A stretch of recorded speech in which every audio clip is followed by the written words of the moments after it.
Becky Tideman is here from Hastings Museum, and you have brought some very interesting things. Cruising the Fossil Freeway is the latest exhibit. I thought we had some old equipment in the newsroom, but we're talking some real fossils here, We are. It's this great exhibit at our museum through August 10th. It's based on this book, Cruisin the Fossil Freeway by Dr. Kirk Johnson, and a paleo artist, Ray Troll. Kirk Johnson is probably the foremost paleontologist in the country right now, and he's a Midwesterner. He's one of us.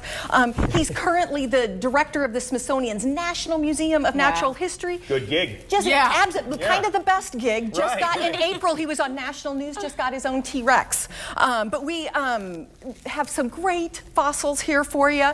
Sometimes people ask, well, what can you really learn from fossils? Can't my kids just Wikipedia this stuff and kind of take a look at it? Not really. When you see it in person, again, this is a fossil cast, which is why I can touch it. This is a mandible of a Columbian mammoth. We can see here, just like how we have two sets of teeth, our baby teeth that are then pushed up and out by another one. Not quite. These guys have like a conveyor belt of teeth. These are the old teeth that are getting pushed out by these new teeth. You can see a hole here where this one has already been pushed out. Had the soft tissue fossilized, you would have seen another set here. So there's just keep moving forward. Can you imagine the wisdom tooth surgery on something like this? I mean, please. It would be quite painful. It's a painful. issue to be going. So, this was the mouth, basically, of one of these things. It's the jaw, They had a grinding motion, again, not an up and down chewing motion, but a close, bring forward, and grind, drop, close, bring forward. These teeth are perfect for grinding. They're not for ripping anything. And I'm so ignorant on these. These were not herbivores. These were meat eaters here. No, these are plant. Because they're grinding their food. Absolutely. That's what those big, flat, grinding teeth are for. But even more so, let's move on to this tusk from another Columbian mammoth. You could learn, and absolutely you can pick it up. Basically what a tusk is, guys. Who ordered the tusk? What a tusk is a tooth that doesn't stop growing. So it is ivory. This would have been the very beginning of the tusk. So this is the oldest ivory I've here. nearly injured you here, Becky. You gotta watch out. The newest is down there. Now, again, this is a cast, so you can't do the same test, but on a real fossilized tusk, you can learn all sorts of things by testing those layers, much like a layer in a tree. You can find out if when the animal died, what season it was, if food was plentiful or scarce. You can find out what the weather was like. And if the mammoth was a female, you can even determine from her tusk how many babies she gave birth to. Wow, amazing. So all fossils. of those.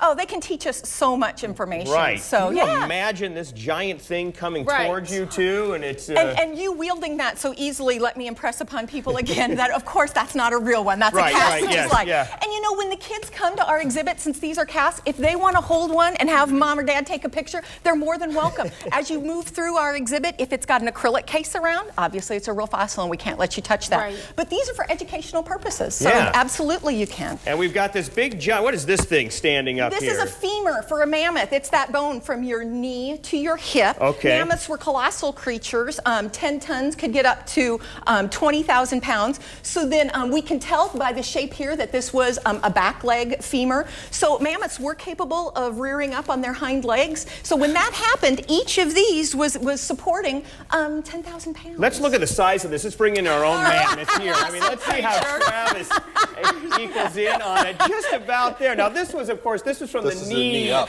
to the hip, right? So Trav has a little ways to go there, but you're almost in size there. Not quite a mammoth, Okay, Becky's putting on the gloves, which means feel free, Shelby. I got to bend over and do something terrible, or we're going to do some fossil work, real fossil work here. Yes, it's... All right, we did want to let you, if you wanted to, it is not that common. Shelby should wear these because I can't be trusted with anything at all like this. This is going to be a horrible thing if I drop these. This box are my real fossils that our curator of collections has let me check out temporarily. Oh my goodness, this is a lot of pressure. I hope you can get a good shot of that.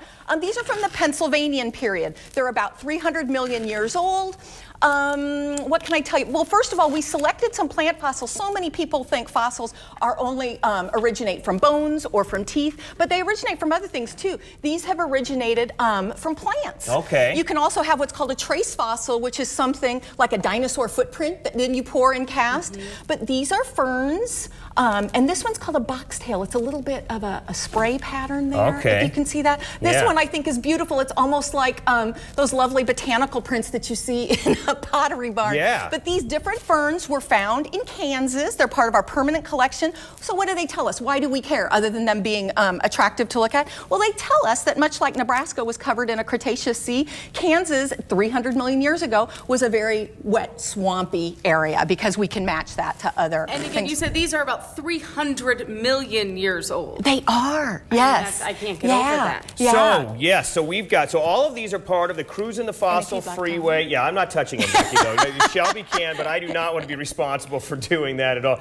Cruising the Fossil Freeway, and then Saturday night. Yes, I want to tell everybody this Saturday, our Fossil Fest. We're going to have a paleontologist in this exhibit answering your questions. Maybe you found a fossil somewhere. It's very common. I mean, mammoth is our state fossil, because you can find toes and all different things, but you can bring something in to that event and basically Fossils Roadshow going on. It is, yeah. Plus, we're going to have stations all over the museum. We've got a great collaboration going on this summer with the Nebraska Center for Materials and Nanoscience, so we'll have a couple of those science stations up. Eileen's Cookies is sponsoring some Kool-Aid and great cookies and helping us in that way. It's going to be hands-on. Give us a call if you don't mind. Yes, because you need to know by Thursday, We do need to know by Thursday. There is a small fee for members. It's $3. For non-members, it's $8, $9, or $10, depending. But great event. We hope you can come out. We look forward to seeing you. Becky Tideman from Hastings Museum. I got a little Fleetwood Mac tusk going behind me. Here it going as well. All good times at Hastings Museum. HastingsMuseum.org if you need any more information. Stay with us. We're back with more News 5 today, right after this.